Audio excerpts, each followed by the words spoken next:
olsaydın ey ana vətən, şəhidlərin batmadı qanı.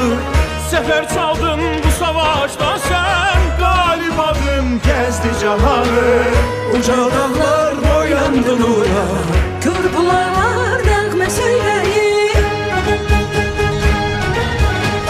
Yollar boyu açıldı günler, ay yıldızlı bayraqlar qoşar.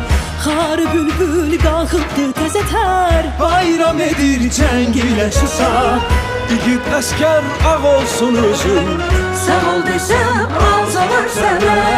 azad edib torpaqlarını. Fərəh verdin millətinə.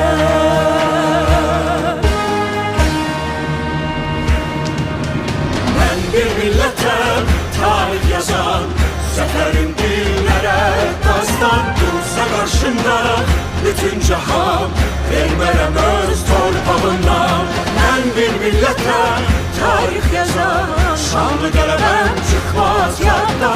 Bir ağızda deyək hər an, yaşasın Azərbaycan.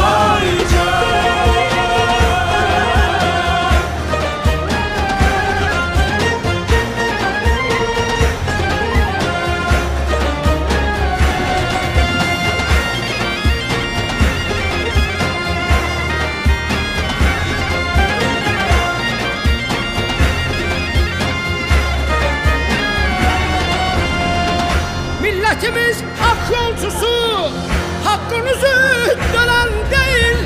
Bayrağımız İsrail'idir. Yükseldiyse elen değil. Bu bayrakta ölmez ruhum, hem geçmişti hem gelecek yurdumuzun.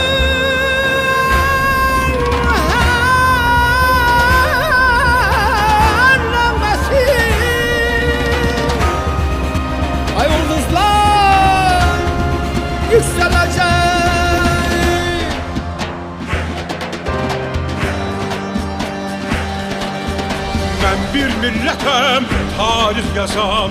Zəfərim dinlərə dastan. Dursa qarşımda bütün cahan, vermərəm öz torpağımdan. Ben bir milletem, tarih yazan. Şanlı qələbəm çıxmaz yaddan.